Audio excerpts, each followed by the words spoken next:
Okay, so you landed a meeting with a retail buyer from Walmart or maybe even another retailer. What should you bring to the meeting? Yes, so you bring every bit of a product that you have. Should you have a palette to bring with you? Should you have every presentation, paperwork? Let's just talk about what you really need for a buyer meeting. Let's talk about it. Okay, so yes, you do want to have a presentation, a PowerPoint, a pitch deck, all the Mhm. same thing. You do want to have that. And absolutely, you definitely want to bring a sample of your product because the retailer is going to want to see what you have. They want to feel it, okay? They want to experience it. And they want to really envision how it's going to be on the shelf if they take you on. And so it's the visuals make a difference. The visuals make a Mhm. huge difference because sometimes they don't have the shelf space. So they need to see, well, what size is it? How wide is it? And even also looking at the colors of your packaging because believe it or not, it does have to fit on the shelf. Okay, it's a Mhm. whole. So they do size it up. So they do want to see that. But let's get more into the presentation. That's right. Okay, That's so right. this presentation, a lot of people stress over the presentation, okay? And it Mhm. is important. So sometimes you'll hear some people say, "Well, I'm not going to bring anything. I'm just going to go. I'm just Mhm. going to talk." Okay? And that's okay, but Yes, it's possible it's really to do possible. that because here's the thing: at a buyer meeting, you really want it to be a conversation. Yes. You wanted the people to get to know you, get to understand your brand, but it's important also for them to see. To see what your presentation is about, what your brand is about, and to have something in front of them tangible, something that they can hold, something they can read, which gives them even more perspective. Which gives them more perspective. So, what should be in it? Obviously, you want to have professional photography. So, Mhm. if you have not done a professional shoot with your products, you can also use Canva. Canva is a great resource. You can That's use right. Photoshop. There's lots of different software out there, photo editing software for you to get your products looking good. The best type of photography when you're doing your product photography is going to be on a clean white background. Mhm. It is also important to include some lifestyle photography, right? What is Yes, lifestyle photography? lifestyle photography. It's is not just you. It's not just the product. You want to have you. You want to have you. You want to have your family. They want to understand what you're about and your family. Maybe doing something. Maybe all together, or maybe y'all are cooking, or you're out at the beach, Right. or something, so they can get a feel of who you are. Because at the end of the day, something we always say that people do business with who they like. Yes. And if they like you and they see that, wow, you guys are fun, you're a fun person, you're come from a fun family, you're a great team, that's something that even makes your product more attractive because it's not just a product, you now become a brand. Yes, you now become a brand. So if you have a family business, and Mhm.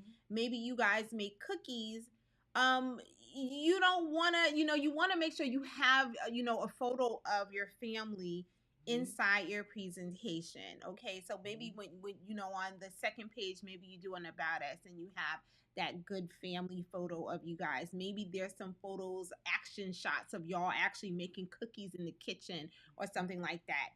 Be willing to tell the story. Yes. So often we see people getting ready to walk into these meetings and they only have a presentation deck and it's only talking about the product. Okay. Yes, and we've seen that going to Walmart open call as we've done several times before, and we see people go in with just a pointer. With just a pointer, and Pointer. nobody wants to know the history of garlic. They don't know when, don't want to know the first time it was used. Okay, we don't want to know when people first started making bread. Okay, don't bore them to death Mhm. with that. But you definitely don't want to go in there and just think, I'm just going to have a presentation. It's just going to have my product in there and it's not going to have any of those other elements in there. And the reason you don't want to do that, You want to stand out on the shelf, That's right. okay? You want to be memorable, especially if you are going to be presenting a product like maybe like a some kind of sauce, like a barbecue sauce or a seasoning. We know those are very popular products that people pitch all the time. So your job is to figure out a way to make yourself stand out from the crowd, okay? And how you do Yes. that is with your brand story, your Mhm. photography, and that's how you're really going to come across really polished in your presentation. And believe us, a lot of people, they will not prep before this. They won't bring a presentation.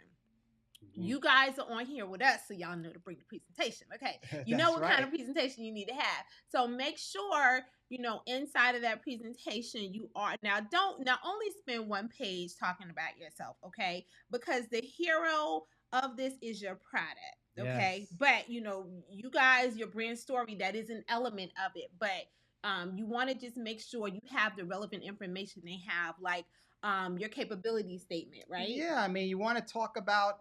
They want to see that you could produce your product on a large scale. So if you have a manufacturer that you have maybe partnered with, they want to know that what manufacturer it is, how much product can you make, where it's from.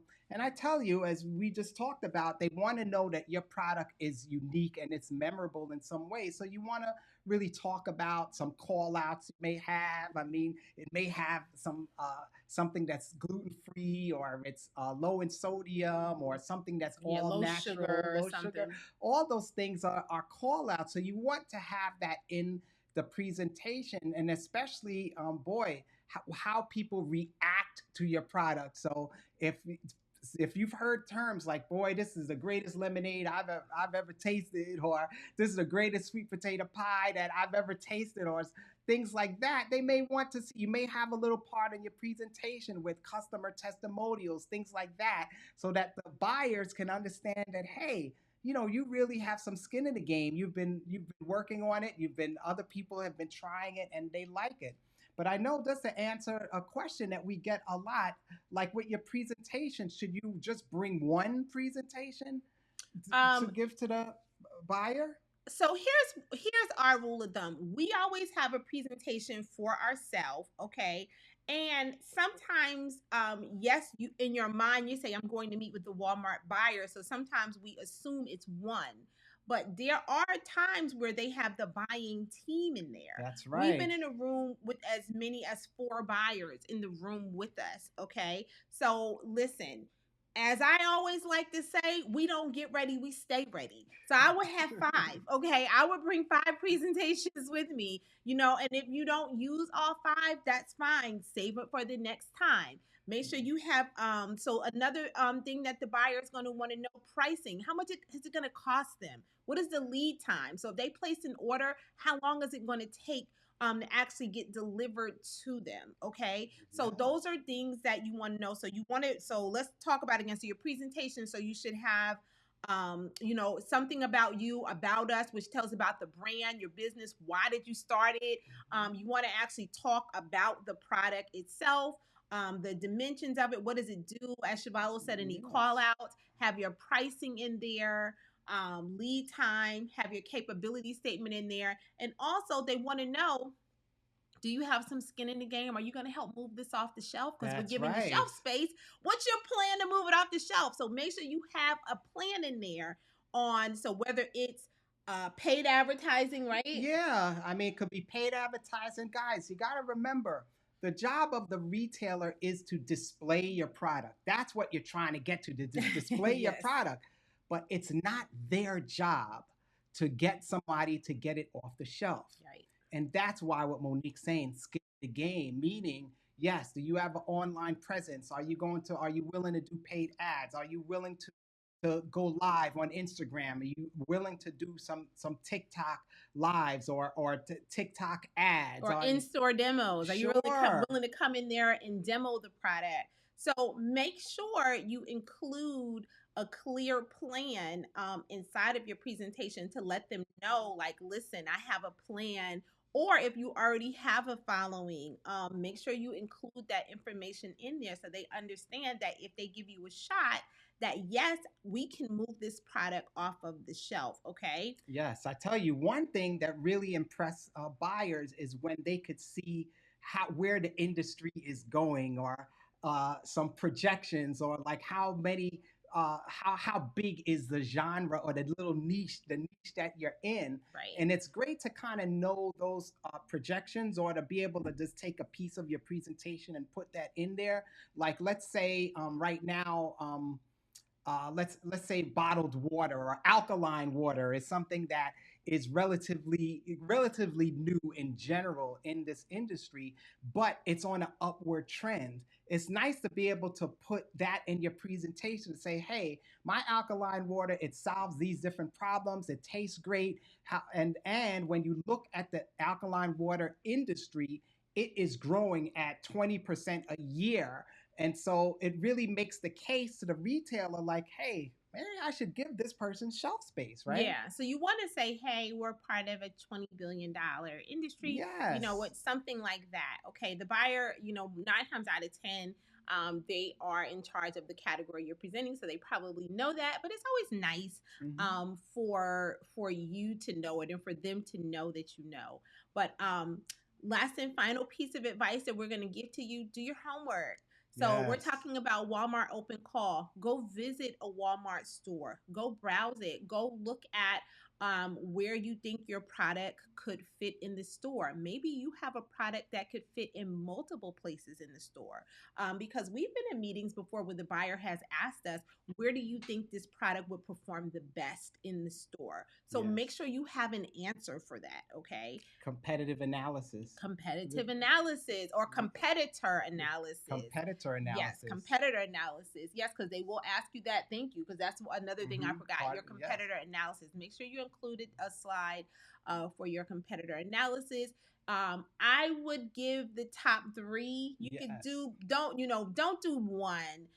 Try to come up with, I would say, a minimum of two. Three is probably the best. Your top three competitors. Yes, and what that means, let's say you have a grape jelly that you're bringing to market, your own mama's grape jelly, and you want to say that, hey, these are my competitors. So I have, Smucker's grape jelly that it sells for this price, and but it has this amount of sugar in it, and you're comparing it to another brand of jelly. And so you just want to have that competitor analysis in there that shows what the other brands are and where yours will fit in price wise, and with the call outs as well. Exactly. Shavala's 100% correct. You want to make sure you have that in there, because they want it, because a lot of times um, somebody's product can get pulled to make space for yours. You So know? you better make sure that on that competitor analysis slide, you're building the case for why they should pull their product and put yours in. Okay. So sometimes they have to make room for your product. And so that competitor analysis allows them to know, well, how is your product different than what we already have? And that's Yes. really the number one question that the buyer is always looking at when they're thinking about bringing in a new product is, well, how is this different than what we already have? Why do we need it? What problem does your product solve? Okay. So if you lead with that and you look at your presentation, and I would look it over and see, am I building a case to show that my product solves a problem? Now, for Shivalo and I, we were in the hamburger niche when our products were in retail stores. What problem did our product solve? Um, a lot of times, burgers are bland and tasteless, That's dry. right. What makes a lot of burgers good are the condiments piled on top. Well, our product solved the problem that we made every bite of a burger juicy and tasty, and that's what our product did. Okay, so beef, turkey, chicken, tofu, whatever it was, we make sure you have an amazing hamburger experience. So look at your product that way and say, well, what problem am I solving? Okay. Yes. Now, as far as going and to a retail buyer meeting, how important is it to actually bring samples and you're if especially if you're in food, for the buyer to actually try. So important to bring a sample because you can tell them all day, I have the best barbecue sauce, is nothing else like it, and it's in a bottle. All the buyer is seeing is, well, I already have 30. Right. I don't need 31. So you better make sure you have a way for them to sample it. And I don't mean have a cup and pour a little sauce and tell them to just eat it like that. That's not tasting it and experiencing it. Okay. So again, you want to stand out. So what we used to do, we would fly with like a little small cooler, you know, grill some barbecue chicken at home, grill some Right. pulled pork at home, put it in the cooler. You're going to fly in for your meeting or drive in for your meeting.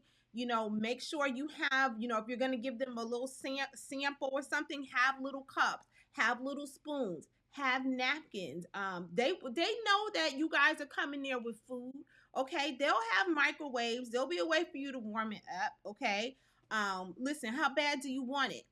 When you're at your hotel, warm it up before you leave. Do what you got to do. So you say you want to feed the buyers, right? You want Feed to feed them. them. And don't ask them. Do not ask them, do you want a sample? Here's the sample. We never asked, do you want to eat this hamburger? Come on, I got a hamburger for you. Here you go. We don't ask. Don't ask. Have it sitting there ready for them to taste it and experience your product, okay? Because you can't just tell them what you have. They have to get it in their mouth and taste it. And I know some of you are probably saying, if I could just get them to taste it, if I could just get them to experience my product, I know they would stock me on the shelves. I know they would buy it. And that's what this event is all about, okay? That's right. And as we like to say, smell-o-vision is worth 1,000 words. I mean, when you could smell it's when food, when you could smell what you have, oh boy, the buyers, the retail buyers, that's what draws them in. And that's what we would use. We make sure our burgers were heated up and they'd get that smell. They walk into the room and they just want to know, what is that? What is that smell? Well, we can ready find out in a minute. So make sure you guys are feeding them and you have your polished presentation, okay? All right. So if you are here and you have just come to our channel, you've discovered us, and you would like help with getting your products on retail stores, if you would like help with your presentation, with your pitch, all of the above, I want you to click below the video. Look below the video. We'll have a link. You can set up a free Zoom call with Shivalo and I, and it is really Shivalo and I. We do not hire people to do our Zoom call, so you can have a free 10-minute call with us. We can hop on. You can get to know more about us. We can get to know more about you. And if you're interested, we'll give you more information to work directly with us inside of our VIP accelerator, okay? Yes. And in the meantime, shouldn't they like and subscribe as That's well? right. That's right. That's right. That's right. Make sure you like this video. Hit that button, subscribe, and also we want you to hit that bell so you can get notified whenever we post new content, okay? Yes. All right. Any questions? Drop them below the video, and let's go get these deals. Yes. We'll see you on the shelves. All right.